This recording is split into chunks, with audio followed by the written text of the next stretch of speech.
नमस्कार दोस्तों, आप देख रहे हैं लोकतंत्र न्यूज़ और मैं हूं सचिन कुमार पर्वत।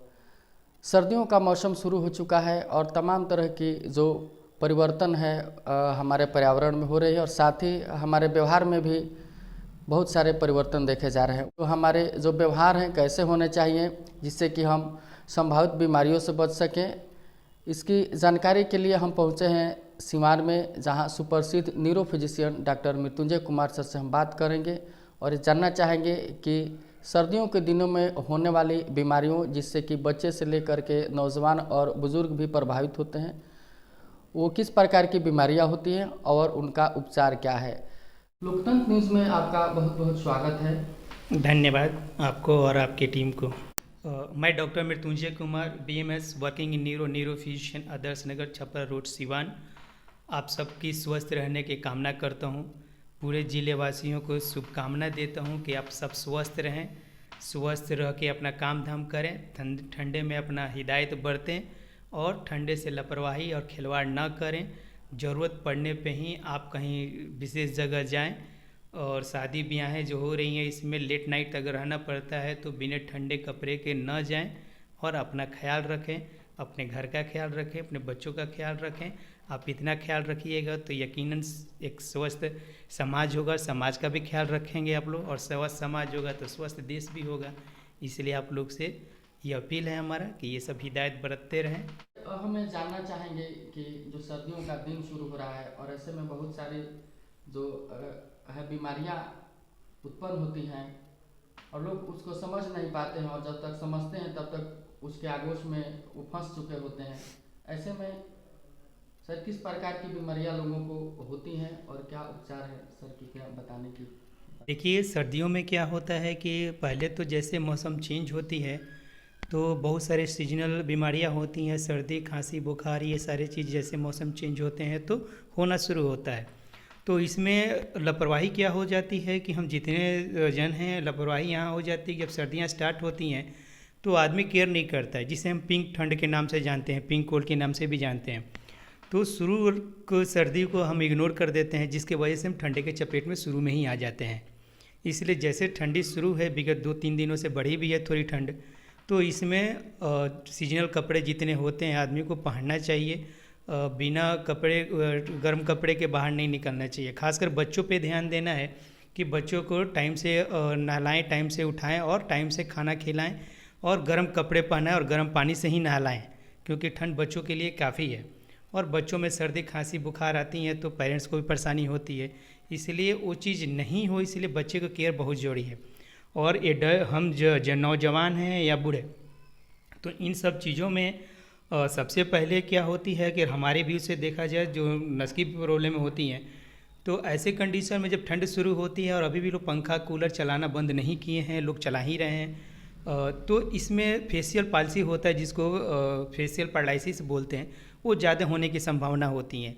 क्योंकि ठंड लगती है तो कंबल ओढ़ लेते हैं और गर्म फील होती है तो फिर हम कंबल हटा देते हैं, पंखा चलती रहती है, जिसके वजह से हम इसके चपेट में आ जाते हैं। तो इस तरह की भी गलतियां ना करें कि आप फेशियल पैरालिसिस के एवज में जाएं, और ना ही पैरालिसिस हो इस तरह का कोई काम करें। ठंडे के दिन में जब ठंडे आ जाती हैं तो इसमें बुज़ुर्ग लोग को एकदम हिदायत बरतनी है कि वो जब भी रूम में लेटे हैं, रूम से निकलना है, बाहर अगर बाथरूम जाने की उनकी आदत है तो पहले वो रूम में उठ गए, रूम में ही थोड़ा सा टहल लें, टहलने के बाद ही बाहर का दरवाज़ा ओपन करें और जाके अपना फ्रेश होकें। ऐसे कंडीशन में क्यों होता है कि आदमी रूम का टेम्परेचर कुछ और होता है, बॉडी टेम्परेचर हमारे रूम में कुछ और होती है। जैसे हम बाहर निकलते हैं तो बाहर निकलने के बाद बाहर की टेम्परेचर कुछ और होती है, तो हमारी बॉडी उसको एडजस्ट करने के चक्कर में हमारी सर्कुलेशन सिस्टम बढ़ता है, ब्लड सर्कुलेशन बढ़ता है, जिसको हम लोग बीपी बोलते हैं, ब्लड प्रेशर बोलते हैं। और वो एडजस्ट करने के चक्कर में इतने हाई कभी कभी हो जाते हैं कि ब्रेन स्ट्रोक होने के चांसेस बन जाते हो जाते हैं, जिसको पैरालिसिस लकवा हम लोग कहते हैं आम भाषा में। तो इस चीज़ से बचने का एक उपाय ये भी है कि जब भी हम बेड छोड़ें तो पहले अपने रूम में टहल लें, अपने आप को थोड़ा सा एडजस्ट कर लें, उसके बाद ही बाहर खोलें और बाहर फ्रेश होने जाएं। कोशिश तो ये करनी चाहिए कि सब कुछ अंदर ही ठंडे के मौसम में कर ले, खासकर बुजुर्ग लोग के लिए, जो इस चीज़ के जिनको से पहले से ब्लड प्रेशर है, शुगर है, कार्डियक हैं, उन्हें इसमें विशेष करके ये सब हिदायत बरतनी है और बरतना चाहिए। ऐसे में आप इस सब बीमारियों से बचे रहेंगे और आपको डॉक्टर के पास भी जाने की ज़रूरत नहीं पड़ेगी। खासकर इसमें खाने पीने पे भी थोड़ा ध्यान देना चाहिए। क्या खाना है क्या नहीं खाना है, इस पे थोड़ा ध्यान देना है।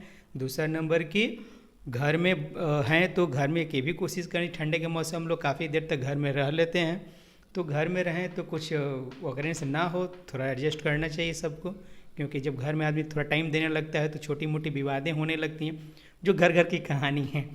तो ये सब चीज़ से बचना चाहिए और कोशिश करना चाहिए कि ये सब चीज़ें ना हो और ठंडे का लुत्फ़ आप लोग उठाएं, ठंडे में रहें, खाएं पिएं, मस्त रहें और भगवान आप लोग की अच्छा हेल्थ दें, स्वस्थ रखें। हमारी भी ये कामना है कि आप सब स्वस्थ रहें, स्वस्थ समाज दें और स्वस्थ रहें। इस कोरोना के मामले फिर से बढ़ रहे हैं और WHO ने अलर्ट जारी किया हुआ है। हाँ, क्या कोविड अपील करेंगे सर आप जिले देखिए, ज़िले के लिए सबको अपील करेंगे, जितने हमसे छोटे बड़े माता बहन जितने हैं, इन सबसे हमारे एक सबसे पहले अपील है कि मास्क को इग्नोर ना करें, मास्क को ना छोड़ें।